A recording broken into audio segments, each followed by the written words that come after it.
จังไดภายในเรียบร้อยแล้วยังฮะยังมาแล้วน้อยเอาคือออกมาทาข้างนอกซะสี่เบิดสีเบิดน้อยโอ้ยเนาะพี่น้องเบิ่งก่อนเนาะไหนก็ได้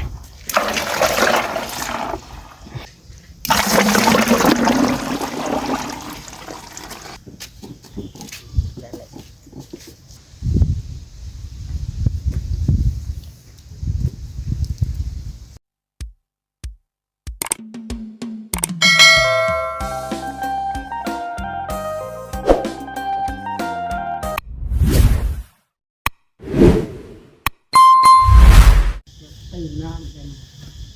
กราบสบายดีเนาะสบายดีและสวัสดีพ่อแม่พี่น้อง FC ที่หักแพงเบิร์ดสุขูสู่คนพี่น้องเลยเนาะพบพ่อกับท่าน้องหลาอีกเด้อเนาะเอาจังไหนก็ได้พี่น้องเลยมาพบมาพ่อกันในมื้อนี้พี่น้องเนาะก็ว่าสิมาเบิ่งสีภายนอกเพิ่นน้องเคยท้องเพิ่นพี่น้องเลยแต่ก็ข้างในเพิ่นในแล้วหรือยังเนาะแต่ตอนนี้เพิ่นกำลังงานลงทาสีภายนอกอยู่พี่น้องเนาะเอาจังไรก็ได้เดี๋ยวไปเบิ่งบรรยากาศน้ำกันพี่น้องเอ้ยแล้วก็จะถามไทยเพิ่นเลยพี่น้องเนาะเรื่องสีเพิ่นไปจังใดโอเคบ่พอเนาะสำหรับภายในคือว่าหากระทาวัง2 มือนี่พี่น้องเอ้ยเนาะออกมาทาข้างนอกเลยคือชิไว้แท้น้องตัวทองนี่เนาะข้างในเพิ่นเก็บรายละเอียดเรียบร้อยเบิ่แล้วบ่หรือว่าจังใดเนาะเอาจังไรกันเดี๋ยวไปเบิ่งบรรยากาศนำกันเด้อพี่น้องเด้อวันนี้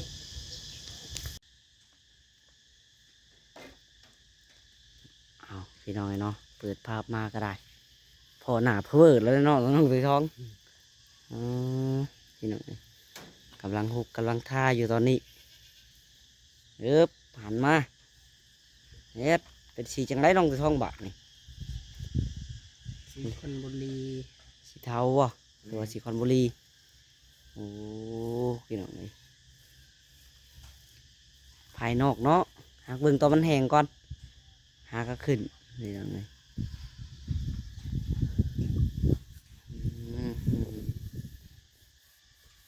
เขากับแผ่นสลาเลยบ่น้อยโอ้ใส่ทองแบบ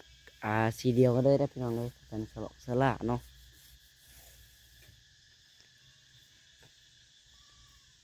จังไดภายในเรียบร้อยแล้วยังฮะ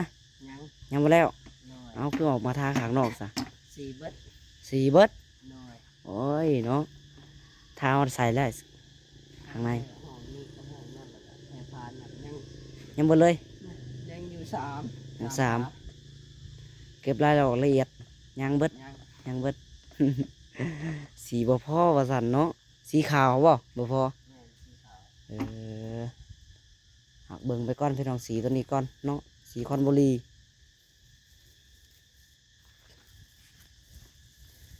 สีภายในพี่น้องบ่พอ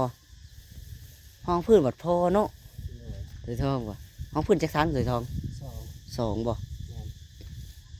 แม่นอะไร2ทางสวยทองพอแล้วเนาะคำว่าทอดแต่ทางเดียวข้างในกับสิบ่พออีดอกมันก็ได้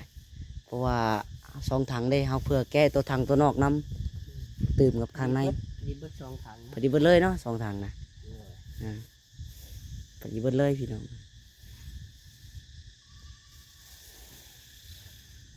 หักสีร่องพื้นบึกสีลายกว่าประจักเนาะหรือว่าจังไดดิเนาะคือว่าท่ามันกับบริแจมเนาะน้องตัวทองรองพื้นเนาะท่าพอบางๆไปพี่น้อง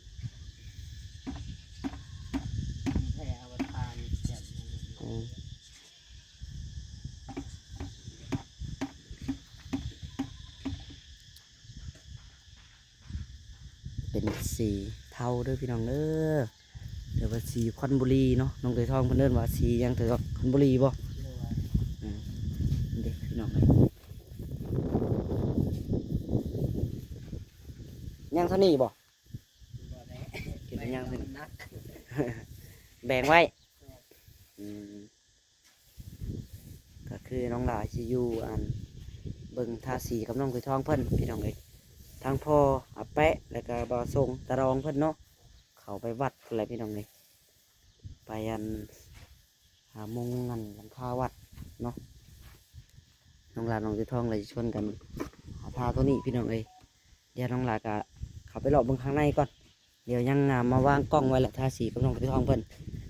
เดี๋ยวเข้าไปเบิ่งบรรยากาศข้างในกันเด้อสีทองเมนเบิดแล้วบอกเครื่องของโอเคเดี๋ยวสิน้องเนาะตัวนี้ก็ได้พอมันแห้งมาจากจืดแน่แล้วสวยจะจืดแน่ได้บ่ได้ว่าเข้มกว่าตะกี้นั่นมันที่จืดกว่าตัวหากระทาได้พี่น้องตัวนี้มันอยากดำๆขึ้นแรกๆเนาะหากระลืมแรกได้พี่น้องไอ้ยังการอยู่นี่ก็ได้นะ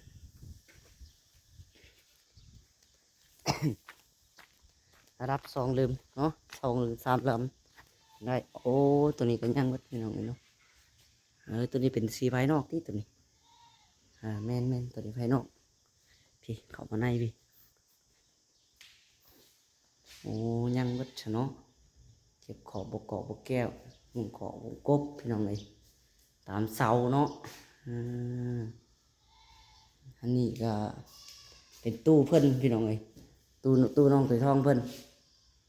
ใส่เครื่องเต็มอยู่นี่ยังก็ตุกแจทุกมุมเนาะยังมาแล้วเพิ่นว่าแล้วแต่ห้องนั้นห้องนี้วะแม่นบ่แล้วเนาะยังบ่ทันเก็บรายละเอียดจักใส่ห้องได้เพิ่นว่าแล้วอันนี้บ่โอ้ยอันนี้ก็ยังอยู่ยังบ่ได้ทำพี่น้องเลยนะยังมีหอยแบบจุดดำๆขึ้นอยู่ยังบ่ละเอียดบ่เนียนเนาะนี่ทางนี้ก็ได้ใช่แต่ว่ายังบ่เด้อนี่เนาะบ่จักในห้องนอนเพิ่นน่าจะเอาห้องนอนเพิ่นแล้วจักเนาะ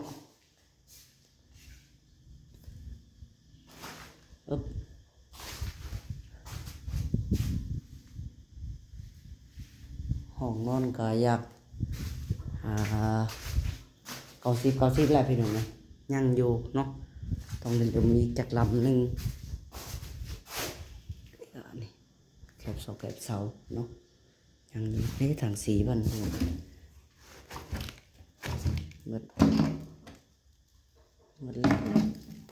มันว่าเก็บรายละเอียดอ่อนโอ้จังหน่อยหนึ่งพี่น้องเดี๋ยวถ้ารายละเอียดนะเก็บรายละเอียดกับพอเลยเนาะมันต้องได้มาอีกพี่น้องเอ้ยถ้าเอาอีกจักถังหนึ่งเนาะสิพอเบิดเลยสำหรับครั้งใน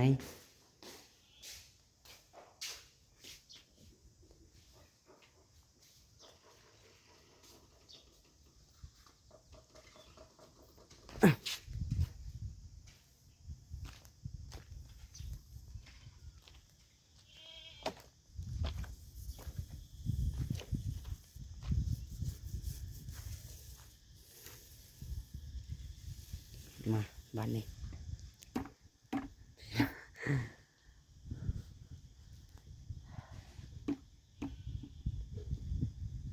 ทาเบิ่งก้อนถือทองพอได้น้องถือทองไปเจ้าน้ำมาตื่มพี่น้องใส่น้ำอีกแล้วให้มันหลายๆ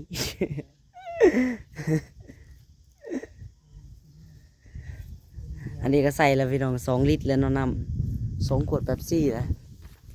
ยังจะใส่อีกอยู่ยังเหนียวอยู่บ่กะสีมันเหนียวก็ใส่อีก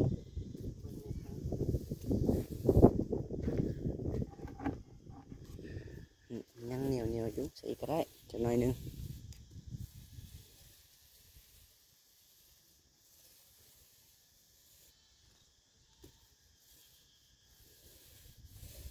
รูปปกร้อยโถยปูนขาบๆทั้งๆนั่นน่ะเนี่ยสีอันนี้เจ้าเข้ากันกับแผ่นสลาอยู่แล้วรูปปกก็เลิศเข้าอ่ะ ตัดกันเล็กหน่อยเนาะแต่ว่าฟังเบิ่งมันแห้ง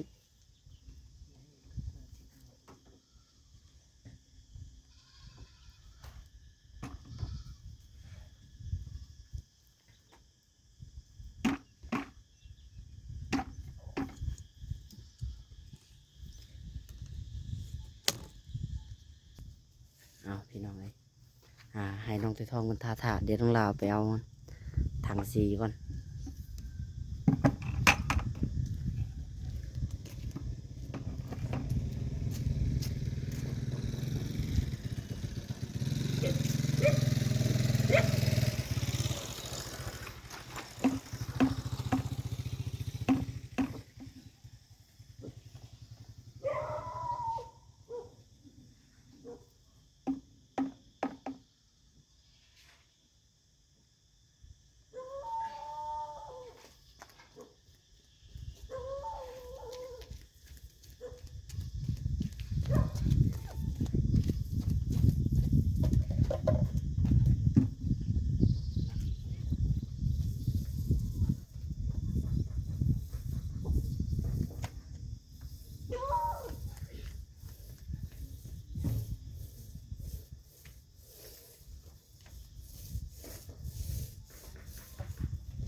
มีหน้ามีกัน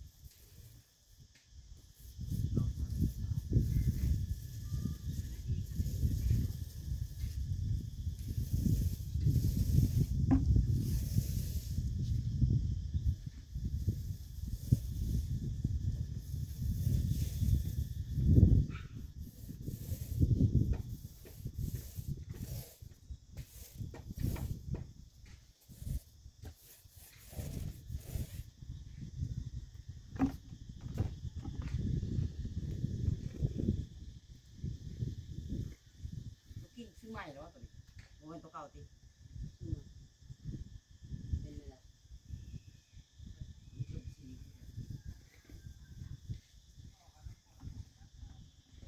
แล้วใส่อะไรแบบนี้นะ แข็งบ่ ไม่ได้ป้าไป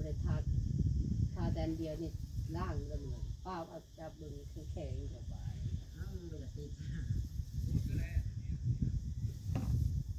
โตทาคู่มือคือพวกเป็นนั่นทาละล่างป้าว่ายังจะแข็งกับอะไรจ้า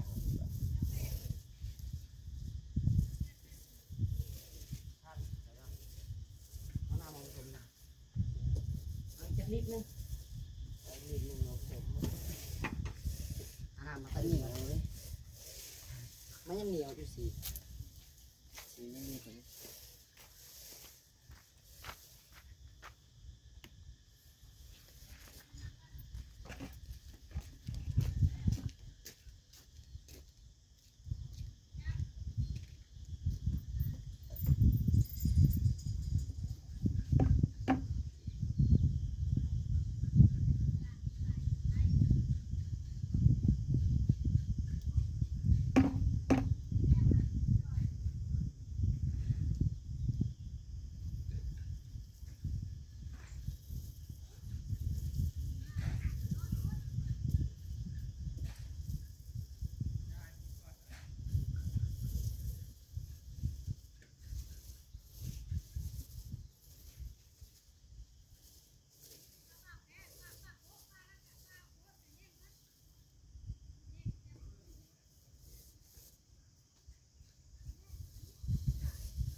ซื้อวีกติ๊กนี่ไหม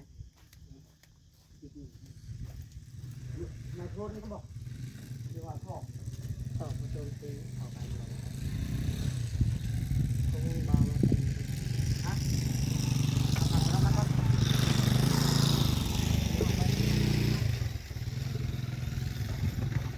อะไรนะเห็นไหม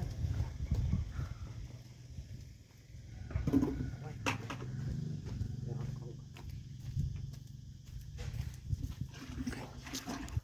พี่ดังเบิ่งก่อนเนาะไหนก็ได้วิธีผสมสีผสมไม้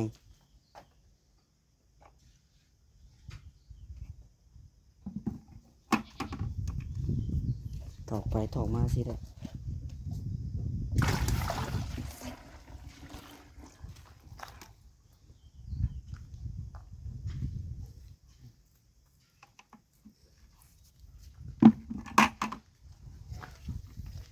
ยึบ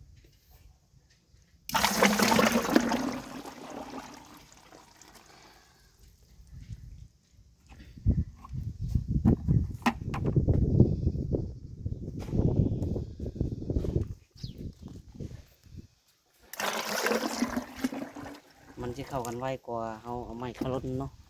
เอาถอกตัวนี้พอแล้วบอกลองทำดูนะเอาไม้ขลุ่นเติมอีกอืม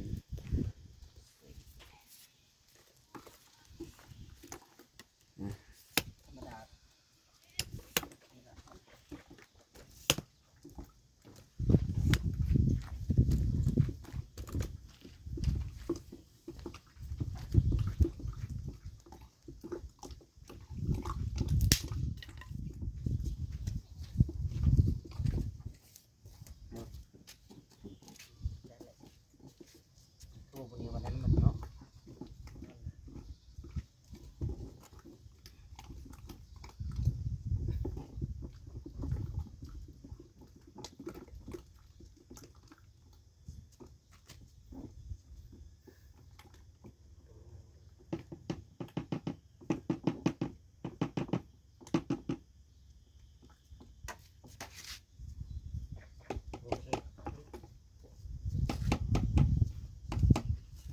พวกนี้เอาไปนั่น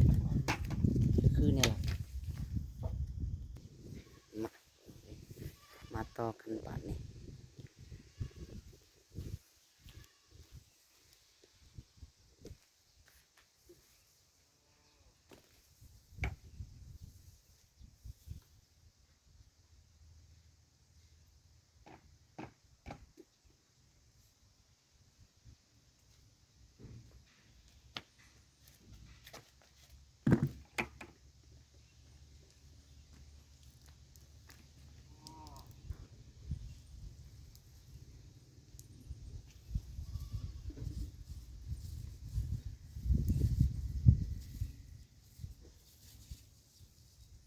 ทานไม่ได้ครับเศร้าแล้วตัวนี้เนาะเดี๋ยวมันแดดมากเลย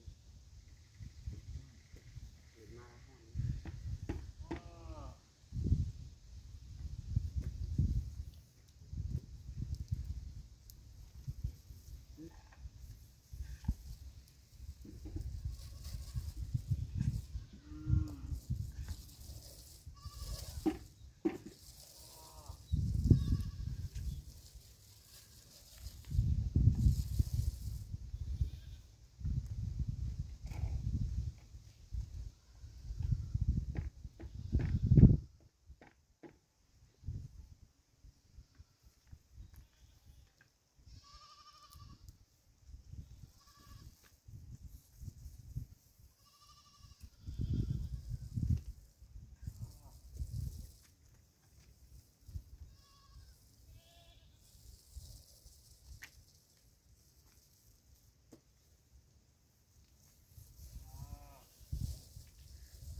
สีตัดขอบเลยสมุนนี่ยาสีครับ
ฮะ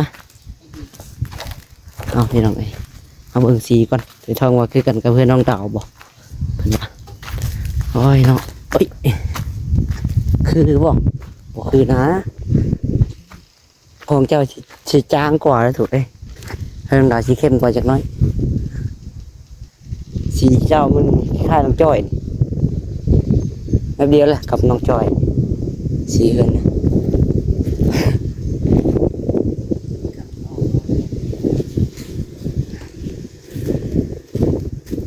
เนาะจังไดกันเนาะให้ FC ลองคอมเมนต์มาเบิ่งพี่น้องเนาะสีสมมุติเนาะมันก็ต้องมีครบอยู่แล้วพี่น้องเนาะขัดที่ท่าแต่ผามันก็บอกว่าง่ายๆคือคนแบบคนเฮาแหละแต่งหน้าก็ต้องแต่งให้มันครบ มันจะสีออกมาสวยโอเคงามเนาะแต่ก็บ่เป็นหยังพี่น้องมันก็ค่อยเป็นค่อยไปเนาะจะได้ก็ให้ FC ลองคอมเมนต์แนะนำกันมาเบิ่งพี่น้องเนาะสีเทาเนาะหรือว่าสีคอนบุรีพี่น้องเอ้ยตัดขอ